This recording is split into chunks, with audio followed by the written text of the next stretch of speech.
अतिरेकी होऊ नका, पण महत्वाकांक्षी जरूर व्हा. काय व्हायचं ते ठरवा आणि त्याच्या मागे लागा, मागेच लागा. मुलीच्या मागे कशा लागता? तरी तर हिच्याशीच याची वगड आहे काय? इथे ईर्ष्या, ही ईर्ष्या व्यवसायाच्या दिशेनं लावा.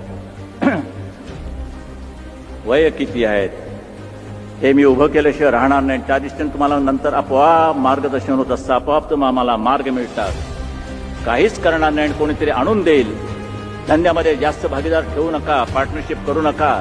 असलाच तर नीट तपासून बघा. ज्योतिषावरती तेवढा विश्वास ठेवू नका. माझा ज्योतिषावरचा विश्वास उडालेला आहे, तुम्ही फार ठेवू नका. ज्योतिषांचा धंदा मला बसवायचा नाही. काही चांगले असू शकतात, पण चांगला असला तरच बघा, नाही तर नाही.